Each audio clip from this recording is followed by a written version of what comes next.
Le métro est quelque chose qui me fascine. Ce monde serpentin où s'empressent des êtres humains qui courent après le temps et le retard éternel infligé par notre société. Courir, courir, mourir. Des fragrances d'urine, de terre souterraine isolée de tout, des visages anonymes aux cernes diverses. Le portrait qu'il dépeint de notre société, des regards ignorant la misère de ses courses folles, la montre sous les yeux est unique.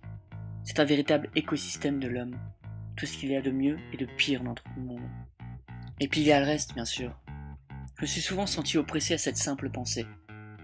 Je suis sous terre, loin de tout, des cieux, du reste. Une sensation d'être abandonné, une certaine nuance de la claustrophobie. Fermez les yeux, imaginez, écoutez-les grouiller, respirez.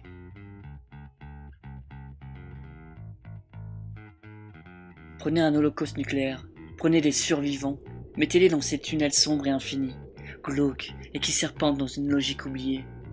Prenez des notes, surtout prenez des notes.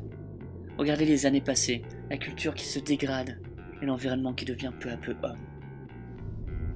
Métro 2033, c'est tout cela, bien plus encore. C'est surtout un véritable roman naturaliste.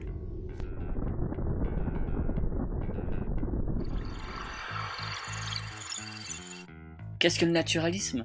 Demande l'écho de vos pensées et de ma voix dans ces tunnels infinis, comme si l'histoire de la littérature importait encore dans ce monde en ruine. Mais soit, rappelons-le, rappelons le passé. Le naturalisme était là où Zola excellait. Lui et sa plume longue, ténue, comme une mélodie outrancière de mots de description, un dédale d'images utiles et voulues. Car ce que voulait Émile Zola, c'était avant tout expérimenter à travers la littérature. Comme il le disait lui-même d'ailleurs.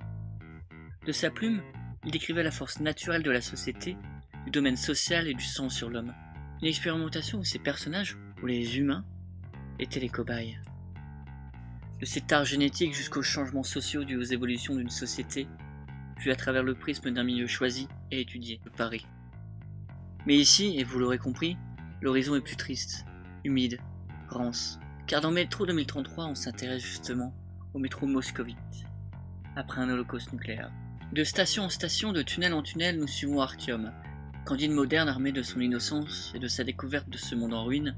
Il est empli de questions, de curiosité et de quêtes personnelles. De l'ancienne époque résistent bien sûr la culture et les rêves des cieux bleus, mais également les idéaux politiques et philosophiques de l'ancien monde. Le communisme, par exemple, et le nazisme se battent encore et encore pour des morceaux de terre, des symboles de gloire passée et des stations portant le nom d'un camarade communiste mythique, mais peu à peu oublié. C'est comme si l'auteur avait, dans ce monde sombre, placé à une échelle moindre toute sa Russie. Il place ses pions, regarde les réactions, et extrapole les idées d'un nazisme, de leur eugénisme à l'orée de la mutation nucléaire, mais plus que des idéaux politiques, il expérimente sur l'humanité même, une humanité rejetée à la vie de rat, parcourant les tunnels et les ténèbres.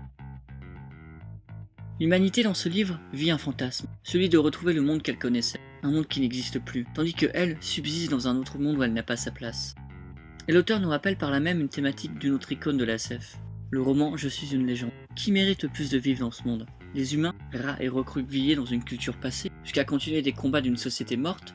Ou bien les antagonistes, ces êtres noirs produits de cet holocauste nucléaire, parfait pour cet univers? Question intéressante dans un monde anthropocentrique comme le nôtre. Mais déjà la rame repart, lentement.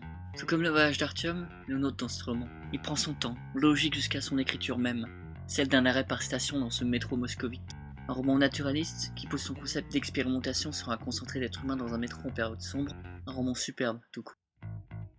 Je monte les marches du métro, dans ma main trône usée par le temps et mon esprit mon exemplaire de 2033. Le grand air, vite.